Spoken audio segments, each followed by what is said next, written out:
El presidente de Estados President of the United States of America, my brother Antonio Guterres, Secretary General of the United Nations, fellow presidents, brothers and sisters of the Security Council.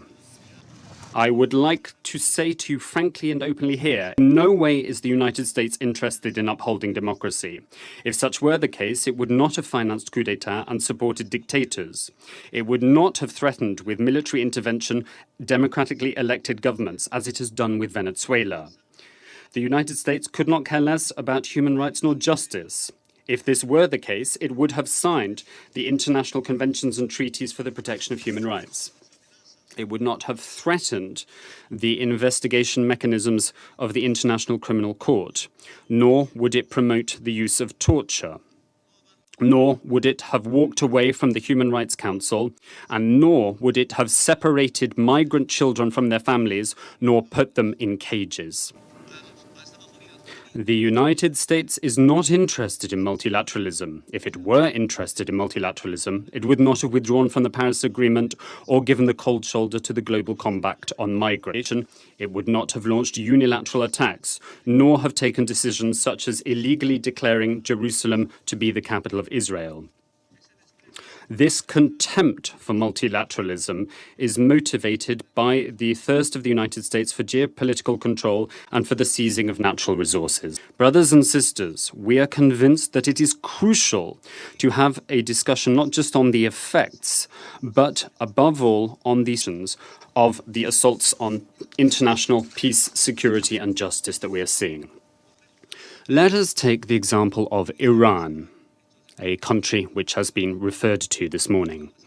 In 1953, the United States financed, planned, and implemented a coup d'etat against a democratically elected government, which, in exercise of its legitimate sovereignty, nationalized its oil production, wresting it from the hands of an Anglo-US company.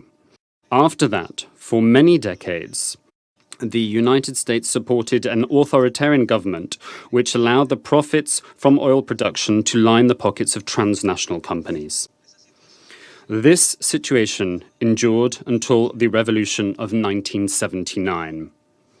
And now that Iran has retaken control of its own resources, it is once again the victim of a US siege. Bolivia categorically condemns the unilateral actions imposed by the government of the United States of America against Iran. Likewise, we condemn the fact that the United States has withdrawn from the JCPOA, hiding behind pretexts to continue its policy of interference and meddling in the internal affairs of this brother country, Iran. Brothers and sisters of the Security Council, we wish to refer to the region of the Middle East, a region rich in natural resources, but thus ripe to be, as it is, affected by invasion, war, and unjustified aggression that continue to cause pain and suffering for the peoples of the Middle East. This region of the world has been the setting for the three most egregious acts of aggression committed during the 21st century. The first act of aggression to which I refer is the illegal invasion of Iraq, based on the lie that that country possessed weapons of mass destruction. This invasion led to more than 1 million deaths. The second act of aggression is the overthrow of the government of Libya, which led to tens of thousands of deaths, whilst pretending that it was for humanitarian reasons. As a consequence, it has triggered serious political instability and unleashed a humanitarian crisis across the north of Africa. The third act of aggression to which I refer is the civil war in Syria, which, over the last 8 years, has cost the lives of more than 500,000 people. This war is the direct result of the interference and of the financing of armed groups and terrorist organizations who have pitted themselves against the Syrian government.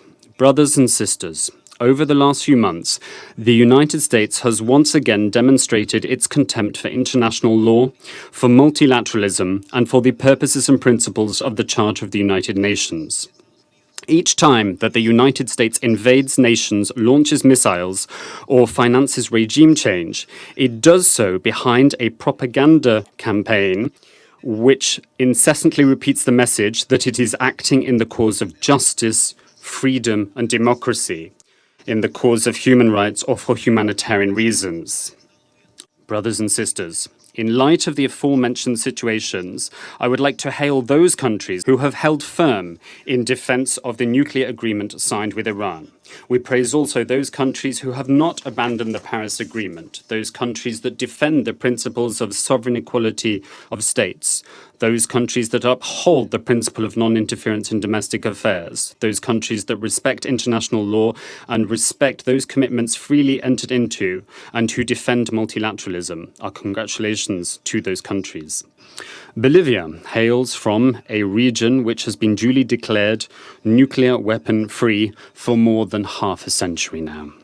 For this reason, I think I am in a position to recall Article number 1 of the Treaty Prohibiting the Use of Nuclear Weapons, which states that each state party commits to never and under no circumstances developing, testing, producing, manufacturing, acquiring in any other way, possessing or stockpiling nuclear weapons or other nuclear devices.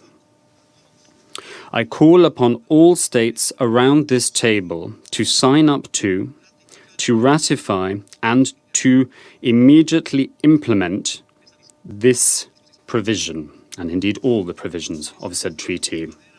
This is the best way of avoiding the catastrophic possibility of the use of weapons of this nature. This is a moral imperative and a duty that we owe to future generations. Brothers and sisters of the world, the member states of the United Nations are obliged to comply with the core purposes and principles of the Charter of 1945. Above all, we are obliged to abide by the principle of resolving international disputes through the use of peaceful settlement mechanisms. None of these mechanisms presupposes the use of weapons of any kind, quite the contrary. This is a call for negotiation, diplomacy, dialogue, and legal settlement, and these are the principles that should guide the actions of countries whenever faced with a disagreement or dispute. Bolivia is convinced that only through using these peaceful means will we be able to build fairer societies and societies willing to shoulder their shared responsibilities. We have to be capable of putting behind us and leaving on the pages of history books the primitive use of weapons to attack other peoples. The responsibility of our generation is to hand over a fairer and more secure world to the following generation. We will only achieve this dream if we work together to consolidate a multipolar world, a world with common rules that are respected by and defended from all the threats ranged against the United Nations. Thank you very much.